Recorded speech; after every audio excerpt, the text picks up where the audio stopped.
terduga. Baik saudara, dalam Injil Yohanes pasal yang kelima, mulai ayat yang pertama sampai ayat yang kelima lebih dahulu kita akan nanti lihat beberapa ayat ke depan. Nah, kalau saudara lihat di depan ini juga sudah disiapkan buat saudara bisa membacanya lewat di sini. Saya bacakan untuk saudara sambil saudara memperhatikan firman Tuhan katakan demikian. Sesudah itu ada hari raya orang Yahudi dan Yesus berangkat ke Yerusalem. Di Yerusalem dekat pintu gerbang domba ada sebuah kolam yang dalam bahasa Ibrani disebut Betesda. Ada 5 serambinya dan di serambi-serambi itu berbaring sejumlah besar orang sakit, orang-orang buta, orang-orang timpang dan orang-orang lumpuh yang menantikan goncangan air kolam itu. Sebab sewaktu-waktu turun malaikat Tuhan ke kolam dan menggoncangkan air itu, barang siapa yang terdahulu masuk ke dalamnya sesudah goncangan air itu menjadi sembuh apapun juga penyakitnya. Now if you are looking into the English version of the Bible, probably the first 4 is not in your Bible for some versions. Later I'll explain it to you why is it. Ayat yang kelima. Di situ ada seorang yang sudah 38 tahun lamanya sakit.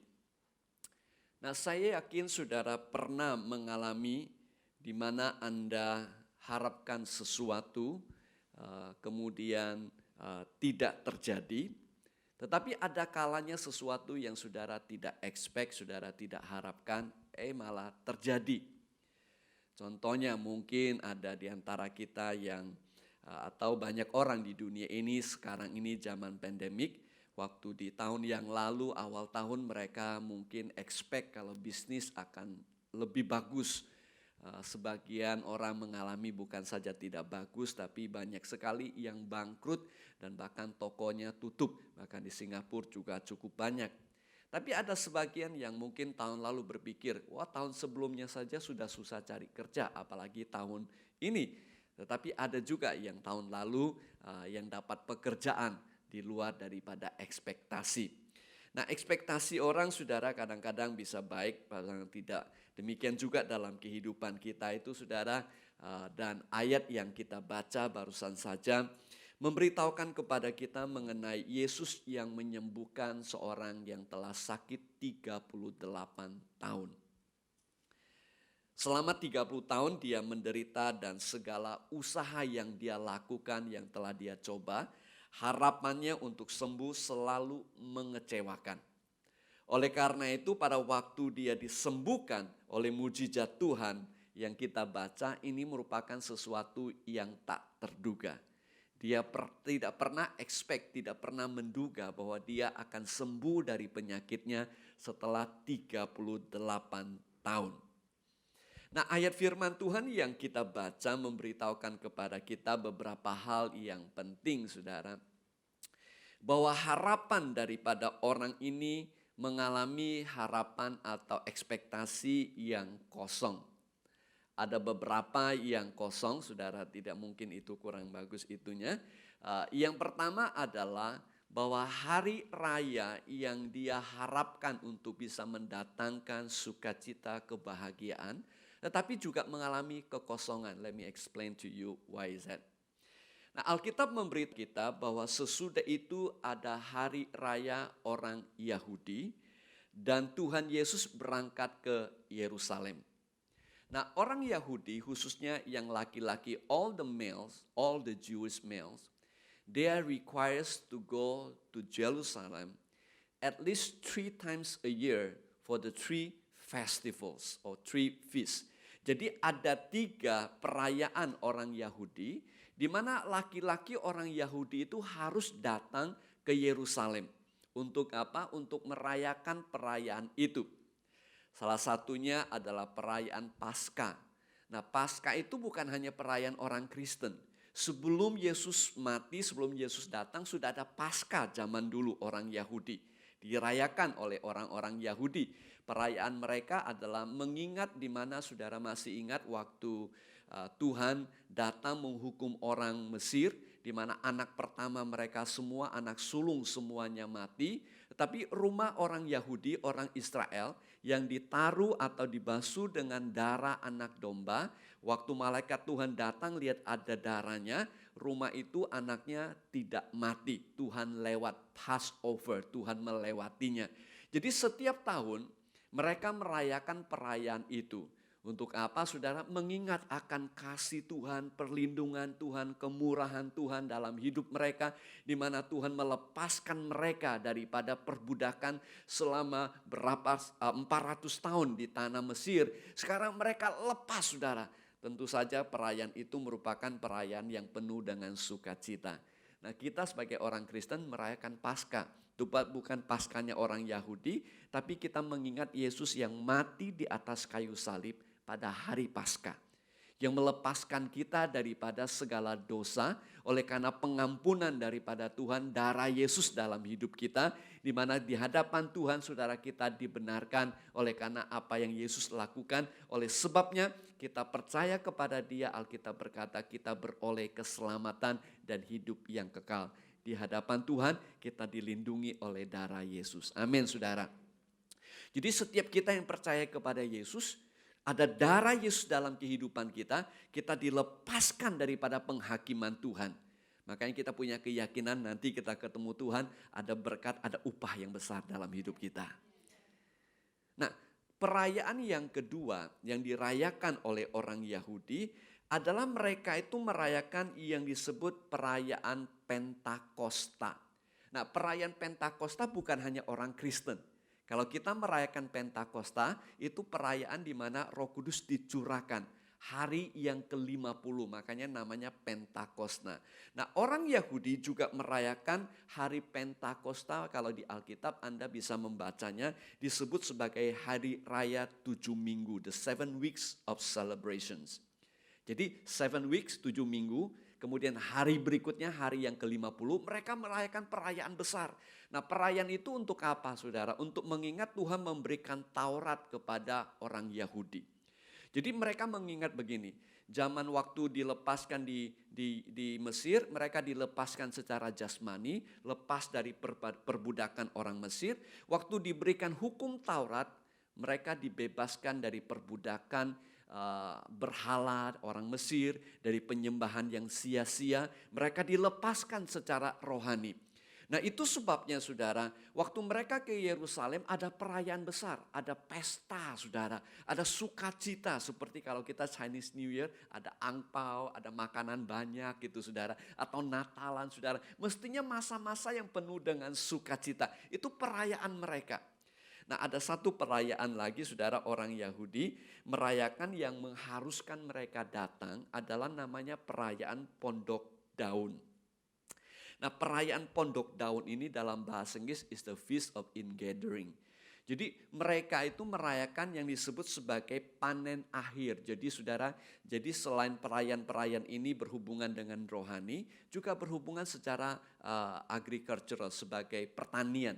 Jadi mereka mengumpulkan akan panen mereka. Ini ada panen terakhir sebelum masuk ke dalam masa musim lain, sehingga mereka itu berkumpul bersama-sama, mereka memberikan persembahan kepada Tuhan, mereka merayakan perayaan itu dengan sukacita. Nah, salah satu perayaan Pondok Daun itu secara sejarah, mereka mengingat waktu mereka keluar dari tanah Mesir. Saudara masih ingat, tanah Mesir menuju tanah perjanjian berapa lama saudara?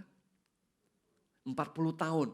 Di 40 tahun kalau saudara mereka di padang gurun, apa yang mereka lakukan? Mereka pindah-pindah. Jadi mereka tidak menetap. Setelah mereka selesai semua itu, nah orang Israel merayakan perayaan itu, apa yang mereka lakukan? Mereka sementara tinggal di pondok-pondok daun, makanya disebut perayaan Pondok Daun. Jadi mereka bikin pondok-pondok, saudara tinggal di situ beberapa hari untuk mengingat penyertaan Tuhan buat mereka dari Mesir kepada tanah perjanjian. Meskipun pindah-pindah, nanti mereka akan memasuki tanah perjanjian. Ada pesta yang besar waktu mereka berkumpul bersama-sama. Nah saudara, ketiga perayaan ini mestinya merupakan suatu masa yang penuh harapan, penuh sukacita, penuh perayaan. Tapi bagi orang sakit ini, saudara, dari satu perayaan ke perayaan yang lain, dari satu musim kepada musim yang lain, dari satu tahun kepada tahun yang lain, 38 tahun. Tidak ada sukacita dalam hidupnya. Tidak ada perayaan dalam hidupnya. Tetap menderita, tetap sakit, tetap mengharapkan belas kasihan orang lain, tetap hidup di dalam keputusasaannya. Itu sebabnya waktu dia disembuhkan oleh Tuhan, itu adalah mujizat yang tak terduga. Nah, saudara yang kekasih dalam Tuhan, itu yang dialami oleh orang sakit itu. Bukan saja perayaan tidak mendatangkan sesuatu sukacita, pengharapan yang digenapi, tetapi pintu gerbang dan Bethesda juga mengecewakan. Nah, saudara, saya jelaskan sedikit apa yang saya maksud. Pintu gerbang itu ada namanya pintu gerbang domba. Nah, pintu gerbang domba adalah pintu masuk dan keluarnya domba. Dan di situ ada kolam dan domba yang datang bisa meminum air itu sehingga kebutuhan mereka dipenuhi. Dan gerbang ini juga, saudara, adalah gerbang di mana orang Israel membawa dombanya ke dalam bait Allah. Untuk apa? Untuk persembahan kepada Tuhan.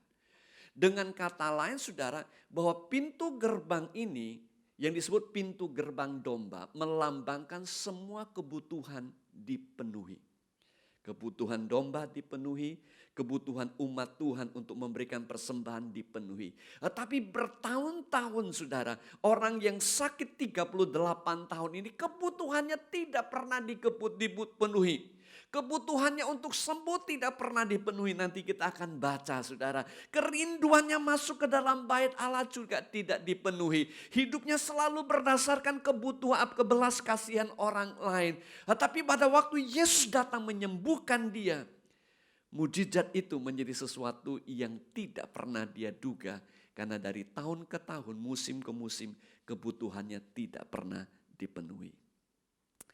Hal yang kedua, saudara, bahwa orang ini hidupnya harapannya selalu kosong karena perayaan tidak mendatangkan sukacita. Oleh karena pintu gerbang dan kolam Bethesda itu juga tidak memuaskan kehidupannya, kebutuhannya. Karena Bethesda itu, saudara, artinya rumah kemurahan, saudara. Bukan rumah yang harganya murah, bukan rumah yang harganya kemurahan, bukan harga rumah, saudara. Tapi berbicara mengenai belas kasihan. Jadi kalau saudara setiap kali baca di Alkitab, misalnya Bethesda atau bait dalam bahasa Ibraninya, bait Tesda. Itu bait itu selalu artinya rumah. Makanya rumah Tuhan disebut sebagai bait Allah. Bethesda, Bethlehem. Artinya apa? Rumah roti, saudara. Jadi Bethesda itu artinya rumah yang penuh dengan belas kasihan Tuhan. Tapi hidupnya tidak pernah mengalami belas kasihan Tuhan 38 tahun, saudara. Jadi saudara bisa bayangkan orang ini, saudara, adalah orang yang putus asa, yang tidak punya harapan dalam kehidupannya. Karena apa, saudara? Karena perayaan tidak mendatangkan apa-apa dalam hidupnya. Pintu gerbang, saudara, tidak mendatangkan kebutuhan hidupnya. Bethesda juga tidak mendatangkan memenuhi kebutuhan hidupnya. Seperti kita kadang-kadang, saudara. Kita dengar ada istilah-istilah yang enak, ada bahasa yang enak, peribahasa yang enak, atau mungkin bunyi ayat Alkitab yang enak, tapi tidak mendatangkan impact dalam kehidupan banyak orang. Nah, saudara, bukan hanya itu saja. Itu sebabnya harapannya kosong. Mujizat malaikat itu juga mengecewakan. Nah, let me explain this a bit for you supaya karena ibadah satu kita lebih sedikit Bible study.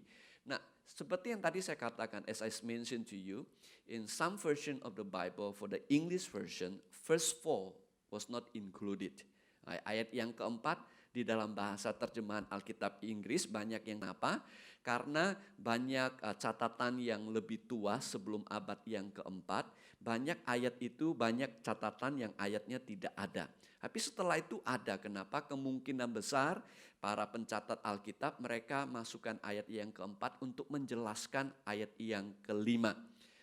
Jadi ayat yang kelima memberitahukan kepada kita bahwa orang yang sakit ini saudara berkata bahwa dia sudah lama di situ dan kemudian waktu Yesus bertanya kepada dia maukah dia sembuh, kemudian dia berikan alasannya kenapa dia tidak sembuh dan kemudian menjelaskan mengenai air di kolam itu yang goncang menanti situ dan masuk situ tidak bisa masuk dan segala alasan yang lain.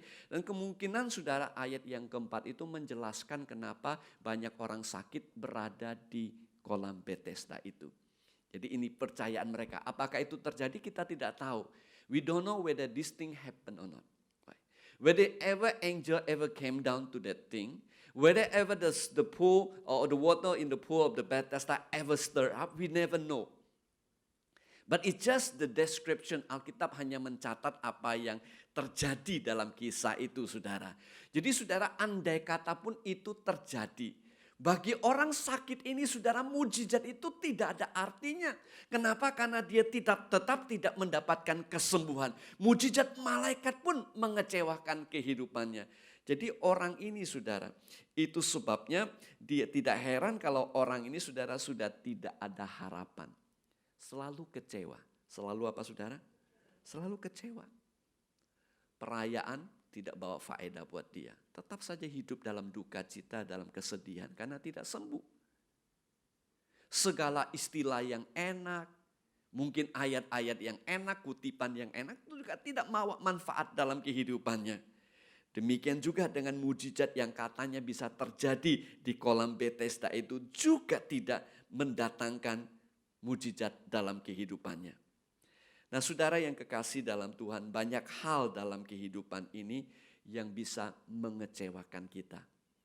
Membuat harapan kita seolah-olah kosong.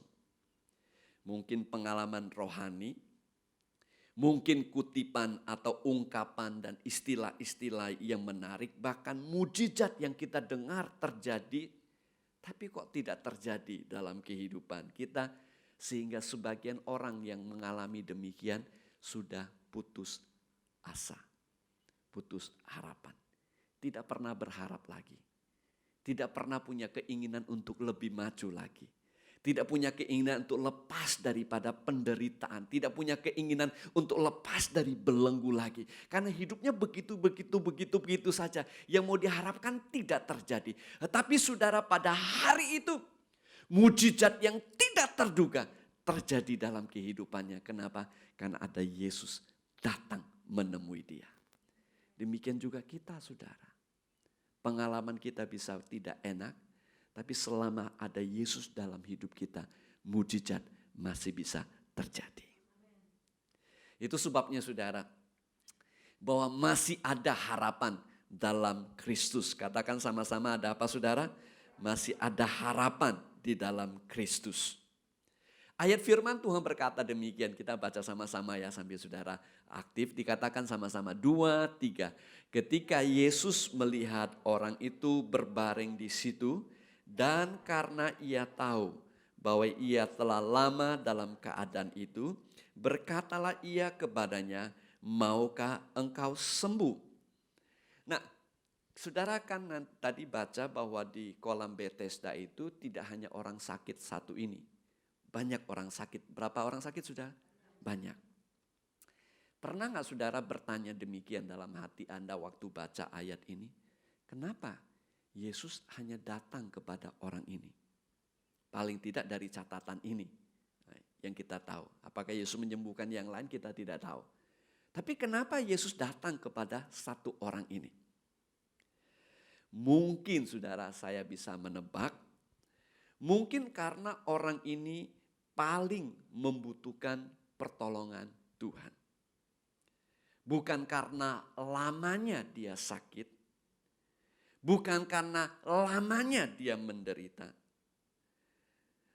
Bukan karena tidak ada solusi lagi dalam kehidupannya. Tetapi saudara, oleh karena sikap hati jiwanya yang sudah putus asa dan tidak ada harapan lagi.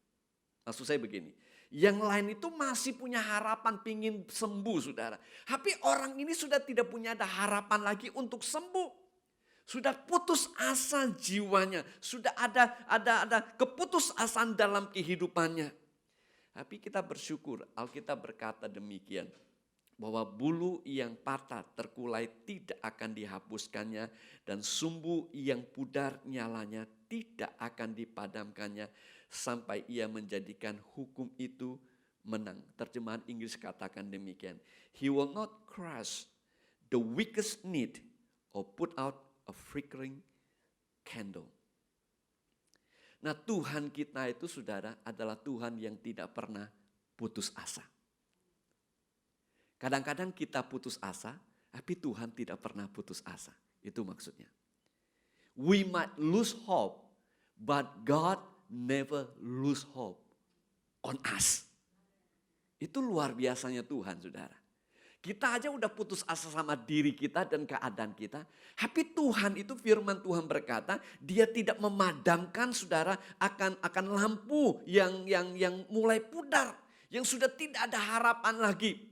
Bulu yang terkulai yang sudah tidak bisa hidup lagi, saudara. Tuhan itu tidak putus asa. Katakan Tuhan tidak putus asa dengan saya.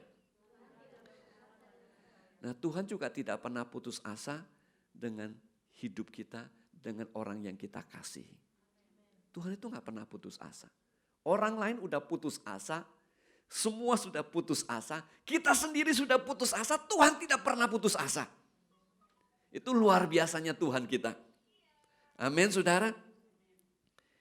Itu sebabnya saudara, waktu Tuhan Yesus datang kepada dia, kemungkinan yang lain adalah Tuhan ingin memberikan harapan kepada yang lain. Karena begini, orang yang paling hopeless, sakitnya sudah paling lama, berbaringnya udah paling lama, yang paling menderita sekalipun bisa sembuh. Mungkin yang lain yang baru 1 tahun, yang baru 1 minggu berpikir, wah kalau dia bisa sembuh saya juga bisa. Mendatangkan harapan, betul gak saudara?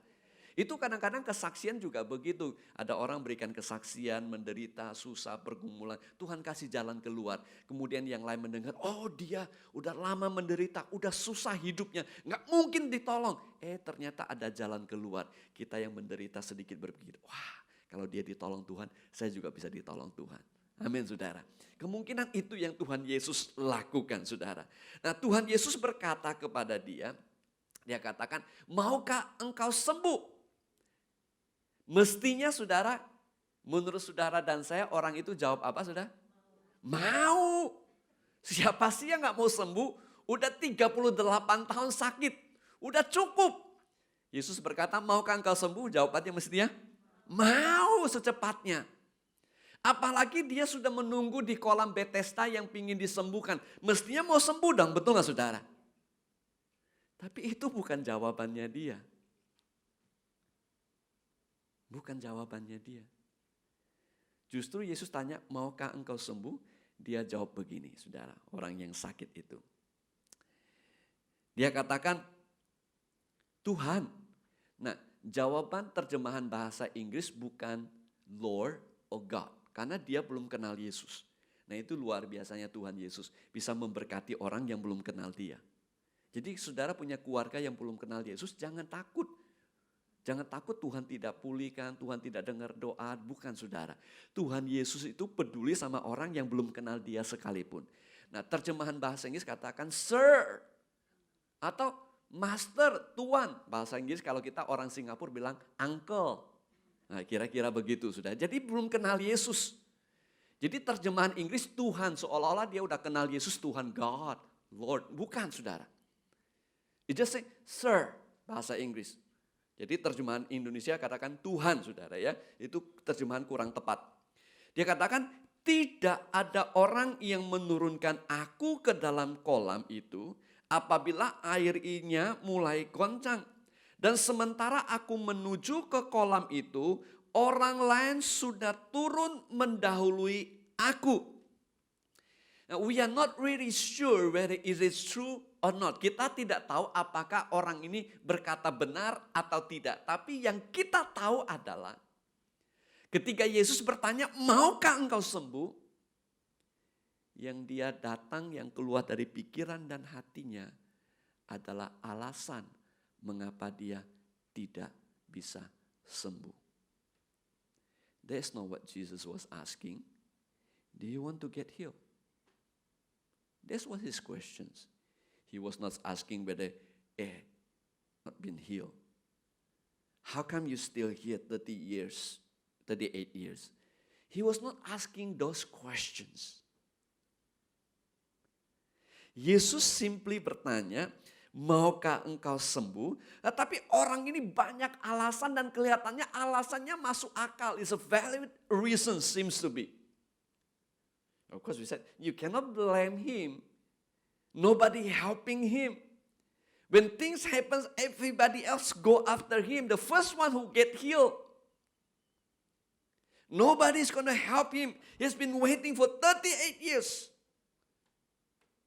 Nah, saudara yang kekasih dalam Tuhan, we do not know exactly whether that man was at the pool, by the pool, for the reason to get healed. Maybe not, if this is the answer. Because he has given the reason why he has not been healed. Maybe other reasons. Alasan yang lain kemungkinan, saudara, dia di Bethesda situ bukan karena mau sembuh. Karena di pintu gerbang situ orang masuk ke bait Allah untuk memberikan persembahan. Kemungkinan orang-orang sakit di situ berkumpul di situ. Seperti orang yang suka kumpul kalau lagi hari raya korban Idul Fitri, kumpulnya di depan masjid. Hari Natal kumpulnya di depan pintu gereja. Untuk apa, saudara? Minta belas kasihan. It's very possible that this guy has been too comfortable living a life based on the mercy of others people. Kemungkinan besar dia sudah terlalu enak, comfortable, enak, terbiasa minta belas kasihan dari orang memberikan sedekah kepada dia. Sudah hidup sedemikian lama, itulah hidupnya dia. Saudara mungkin masih ingat kisah mengenai anak Raja Wali. Ada seorang pemburu menemukan anak Raja Wali di hutan. Dia bawa pulang. Anak Raja Wali ini kemudian diikat, saudara, pakai tali di sebuah tiang. Dan kemudian saudara dia sudah mulai besar, dilepaskan kemudian hidup sama anak-anak ayam. Dia makan seperti anak ayam. Dia bunyinya seperti anak ayam, dia hidupnya seperti ayam, dan kemudian sudah besar sekalipun, saudara. Dengan sayap yang kuat, waktu dia lihat ke langit, dia lihat ada Raja Wali. Dia berpikir demikian, waduh enak ya kalau bisa terbang seperti Raja Wali. Padahal dia Raja Wali, karena hidupnya sama anak ayam sudah terlalu lama, dia berpikir dia adalah ayam. Untung, saudara. Karena dia adalah karena dia Raja Wali jantan, suatu hari ada Raja Wali betina datang dan mampir. Dia bilang, waduh ini siapa nih? Akhirnya tanda kutip, saudara, karena ini cerita, dia jatuh cinta sama cewek ini. Tapi dia berpikir, waduh kamu bisa terbang, aku gak kelasnya kamu deh. Aku ini ayam. Tapi karena kalau orang udah jatuh cinta, saudara, diminta pacarnya apapun dilakukan, betul gak saudara? Suatu hari dibawa ke atas tebing yang tinggi, suruh jatuhkan dirinya, dia takut. Tapi karena jatuh cinta, akhirnya dia jatuhkan diri. Waktu jatuhkan diri, dia renggangkan sayapnya. Ternyata bisa terbang. Kenapa? Karena dia Raja Wali.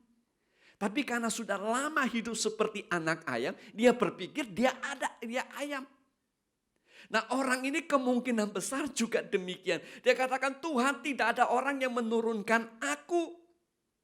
Ini saudara mengkonfirmasi akan pemikirannya Yesus bahwa orang ini saudara bukan saja saudara secara jasmani dia itu menjadi orang yang cripple, lumpuh karena sakit penyakitnya. Saudara jiwanya juga lumpuh.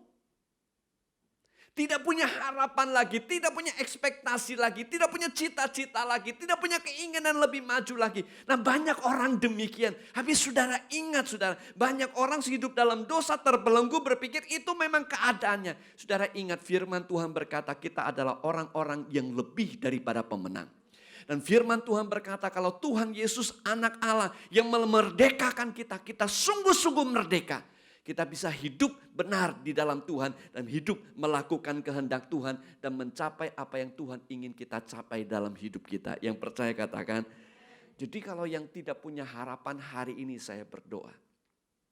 Selama ini saudara dengar baca Alkitab tapi ya biasa-biasa saja.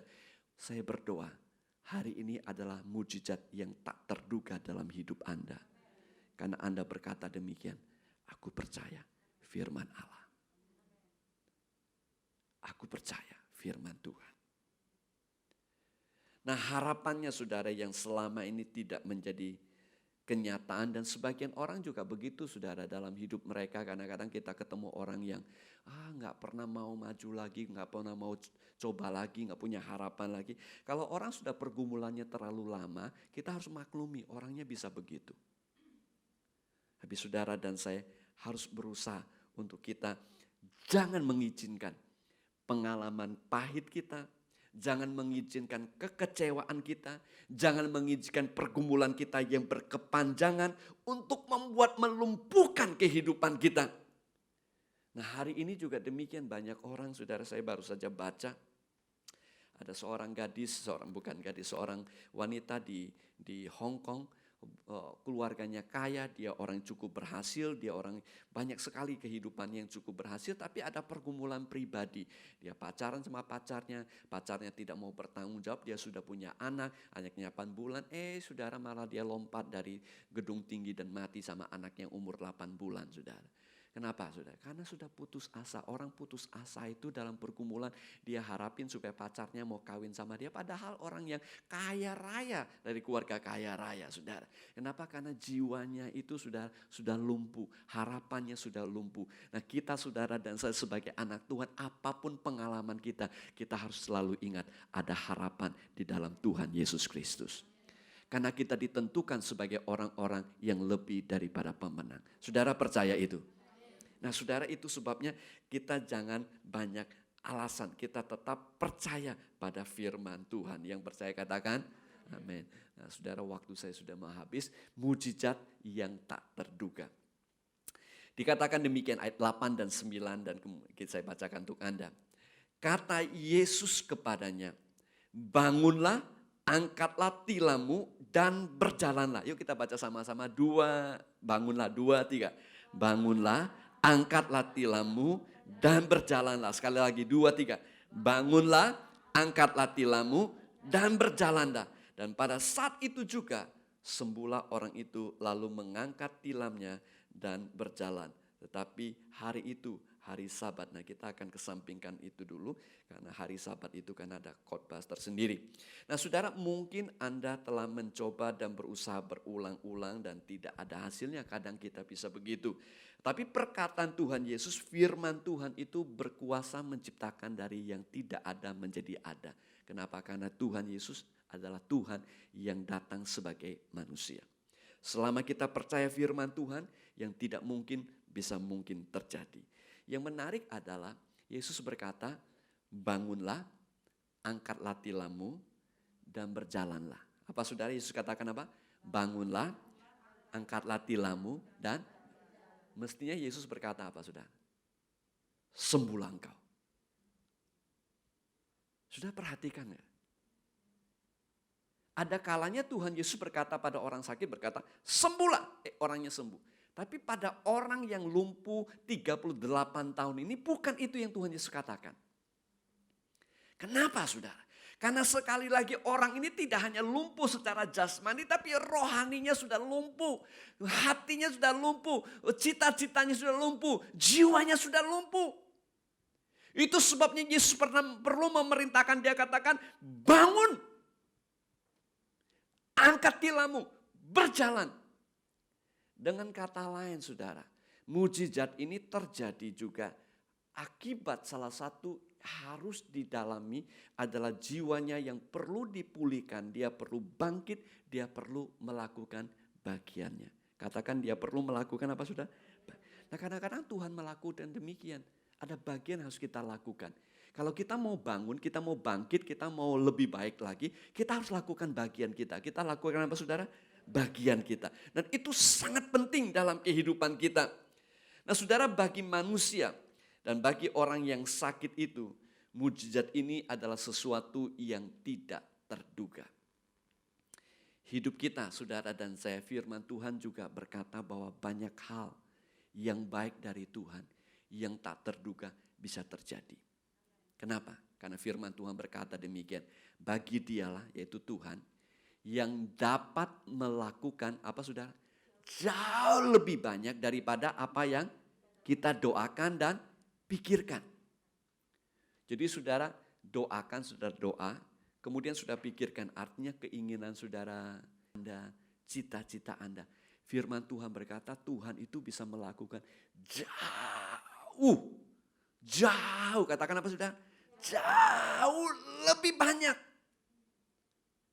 Dengan kata lain ini yang kita expect, kita harapkan, ternyata Tuhan bisa melakukan melampaui jauh. Cuman satu aminnya saudara. Katakan amin saudara. Jadi banyak mujizat yang tak terduga bisa terjadi dalam hidup kita. Jadi kita tidak boleh putus asa. Karena Tuhan kita bisa melakukan jauh melampaui apa yang kita pikirkan dan kita bayangkan. Nah saya tutup saudara dengan ayat yang terakhir. I wonder where is here. Oke, kita lewatin ini saja saudara. Saya ada ayat yang terakhir yang saya ingin tutup, yaitu ayatnya yang ke-14. Is it here? Nope, it's not here. Alright. Ayat yang ke-14 saya bacakan untuk saja saudara ya. Sudah dengarkan baik-baik ayat yang ke-14. Kemudian Yesus bertemu dengan dia dalam bait Allah. Lalu berkatanya, engkau telah sembuh, jangan berbuat dosa lagi, supaya padamu jangan terjadi yang lebih buruk. Dua hal saja saya ingin sampaikan pada saudara. Yang pertama adalah, sebagai orang Yahudi, orang Israel, kalau dia sakit apalagi lumpuh, itu najis untuk dia masuk ke dalam bait Allah. Atau haram. Jadi orang ini 38 tahun, anak Tuhan, tapi tidak diizinkan masuk bait Allah. Orang Kristen saudara bayangkan. Udah lama jadi orang Kristen, tidak boleh ke gereja. Seperti pandemik ini banyak orang gak boleh ke gereja saudara. Nah saudara perlu berdoa untuk Indonesia. Indonesia kemarin baru saja rekod lagi. Malaysia rekod lagi kemarin. Jadi pandemik ini belum selesai. Kita yang ada di Singapura ini kemurahan Tuhan buat kita. Bisa kebaktian. 38 tahun saudara sebagai anak Allah, kalau zaman dulu orang tidak bisa berdoa sendiri, harus ke bait Allah. 38 tahun tidak bisa ketemu Tuhannya. 38 tahun tidak bisa berdoa kepada Allahnya. 38 tahun merasa najis, haram, berdosa, tidak layak di hadapan Tuhan. Tapi saudara, waktu itu temu Yesus dan disembuhkan. Bukan secara jasmani dia disembuhkan, tapi hubungannya dengan Tuhan dipulihkan dan dirinya merasa layak untuk masuk ke bait Allah. Dan itu yang terpenting daripada segalanya. Bukan uang, bukan badan, bukan kesehatan. Tapi hubungan kita dengan Tuhan. Demikian juga dengan kita yang percaya kepada Yesus. Karena kita percaya Yesus, dosa kita diampuni. Kita layak datang di hadapan Allah. Dan kita bisa menyebut Allah kita sebagai Bapa, Allah yang mengasihi kita. Dan waktu kita ketemu dia di surga, kita disambut dengan tangan yang terbuka. Kenapa? Karena kita telah disucikan, dilayakkan oleh darah Yesus. Kalau kita membangun iman kita dengan demikian di atas Yesus, apapun terjadi dalam hidup ini, kita telah mempunyai harapan yang tertinggi. Kita diterima oleh Tuhan apa adanya karena darah Yesus.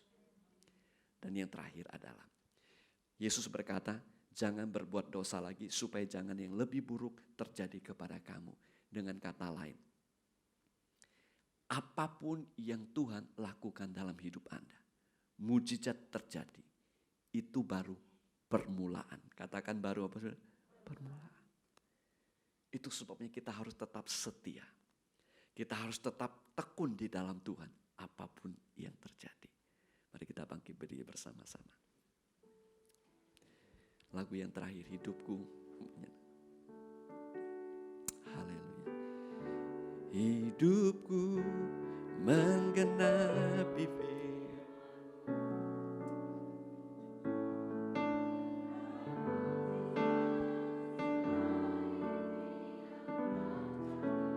Yes.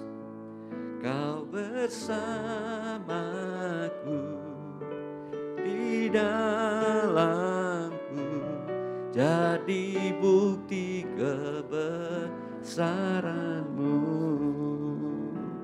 Ini kan katakan, Tuhan, Kau sempurna dalam rencana-Mu dan karya-Mu. Ku serahkan hidupku, murnikan dengan Roh-Mu. Tuhan, Kau sempurna. Tuhan, Kau sempurna. Yes, you are Lord. Dalam rencana-Mu dan karya-Mu, ku serahkan hidupku, murnikan dengan Roh-Mu. Hidupku, yes, tanda mujizat sertai tiap langkahku. Kau bersamaku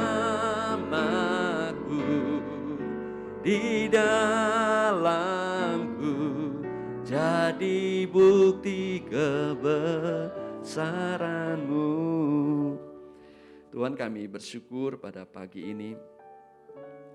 Kami terima firman-Mu Tuhan sebagai rema dalam kehidupan kami.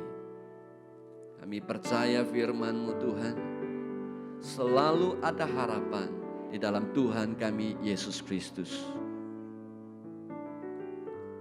Berapapun lamanya pergumulan tantangan kami, bahkan keluarga kami yang belum mengenal Engkau sekalipun Tuhan, Engkau mengasihi mereka. Doa kami yang selama ini belum terkabulkan sekalipun Tuhan, kami tahu Engkau sanggup melakukan jauh melebihi apa yang kami doakan dan pikirkan. The unexpected miracle can happen in our life. Mujizat yang tak terduga bisa terjadi dalam kehidupan kami. Bisa terjadi kepada gereja-Mu ya Tuhan. Itu sebabnya pagi ini kami katakan, kami menolak untuk putus asa. Kami menolak untuk berhenti mencoba.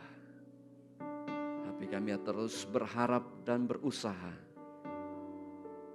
hingga mujizat Allah terjadi dalam kehidupan kami. Kami mohon belas kasihan-Mu untuk bangsa-bangsa Tuhan. Untuk Indonesia secara khusus kami mohon Tuhan belas kasihan-Mu. Belas kasihan-Mu ya Tuhan. Usaha manusia terbatas. Resources mereka terbatas. Tapi Tuhan, Engkau Tuhan yang tidak terbatas. Keluarga kami Tuhan, teman-teman kami di Indonesia Tuhan, lindungi, jauhkan segala yang jahat. Hardik belalang pelahap, hardik virus COVID-19 Tuhan, hardik dalam nama Yesus untuk tidak menjamah mereka. Tolong gereja Tuhan untuk bangkit menjadi cahaya yang terang di tengah-tengah kegelapan yang sedang terjadi. Belas kasihan-Mu Tuhan buat Indonesia, buat Malaysia Tuhan, tetangga kami Tuhan, belas kasihan-Mu. Dan biar banyak orang boleh datang dan mengenal Engkau sebagai Tuhan dan Juru Selamat ya Tuhan. Demikian juga negara Singapura yang Engkau kasihi, yang Engkau lindungi Tuhan. Biar melalui kesempatan ini, masa-masa yang gelap ini, Engkau berkarya dengan luar biasa. Semua orang lain sudah putus asa, Engkaulah harapan kami satu-satunya. Dan bersama dengan Engkau tidak ada yang mustahil. Mujizat Allah masih bisa terjadi. It doesn't matter how dark it is, the circumstances. It doesn't matter how hopeless it is. your circumstances. Today, if you believe the words of God, it is counted as a righteousness in your life, and God will do His part. Allah akan melakukan bagiannya. Berkati umat-Mu Tuhan. Lindungi, jauhkan mereka dari segala yang jahat. Materaikan firman Allah dalam setiap kehidupan kami.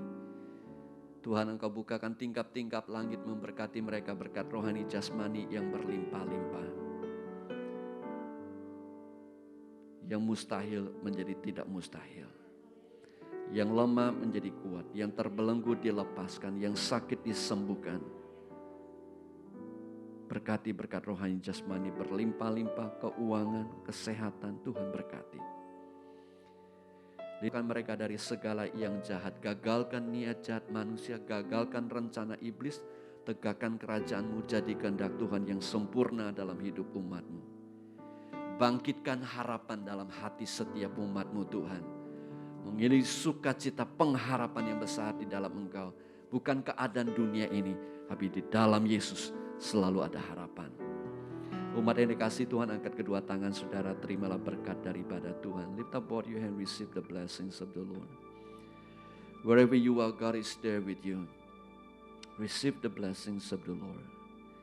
Kiranya kasih daripada Allah Bapa yang mengasihi saudara, karunia daripada Tuhan kita Yesus Kristus, persekutuan, penghiburan, dan pengurapan Allah Roh Kudus menyertai setiap saudara, mulai sekarang ini sampai selama-lamanya di dalam nama Tuhan Yesus Kristus. Yang percaya katakan amin. Amin. Tuhan berkati, selamat hari Minggu. God bless you. Have a good Sunday.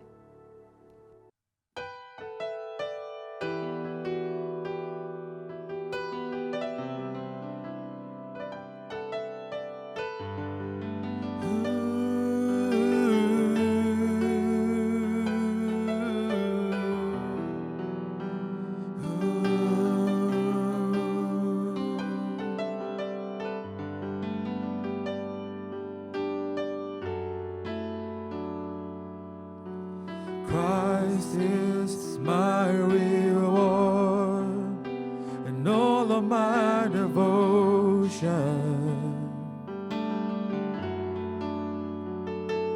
Now there's nothing in this world that could ever satisfy.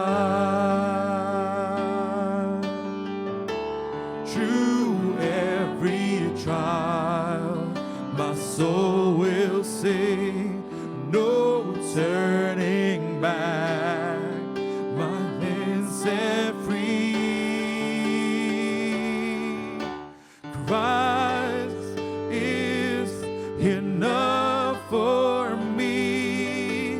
Christ is enough for me. Everything I need is in you. Everything I need.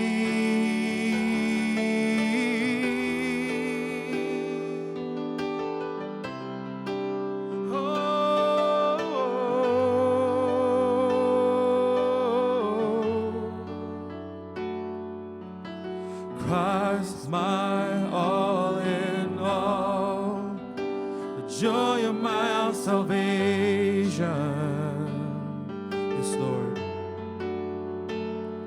And this hope will never fail, 'cause heaven is our home. Through every storm, my soul will sing, Jesus is here. To God be the glory. Christ is enough for me. Christ is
say with me, I have decided. I have decided to follow you, Lord. There's no turning back. No turning back. Oh, I have decided to follow you. No turning back. Oh, I have decided to follow Jesus. No turning back. No turning back.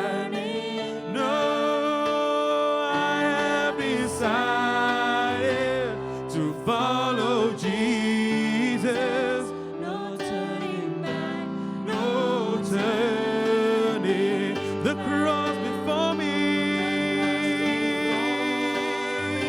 the world behind me, no turning back, no turning back. The cross before me, the world behind me, no turning back, no turning back. Oh, Christ is enough for me. Oh, enough for me. 'Cause everything I need is in you. Oh, Christ is more than enough for me.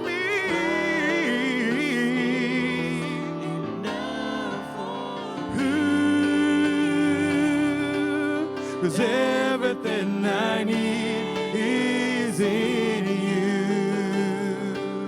'Cause everything I need, I have decided to follow Jesus.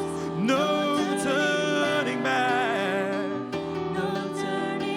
No turning back. I have decided to follow you, Jesus. Oh, the cross before me,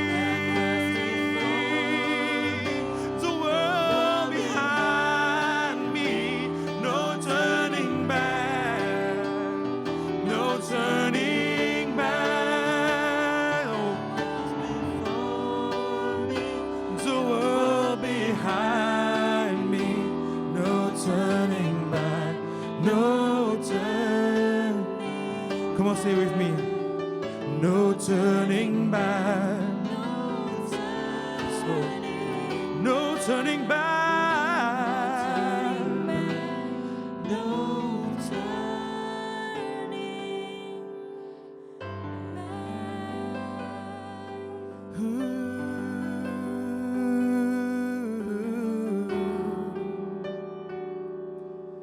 That's right, Lord Jesus. 'Cause I have decided to follow you, Jesus. There's no more turning back. We're gonna follow you till the end, Jesus. Oh,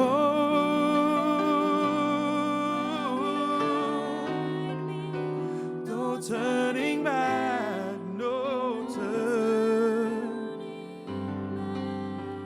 So I have decided. Just sing with me, say, to follow you. Yes, Lord. No turning back. With all my heart, with all my soul, to follow you. No turning back.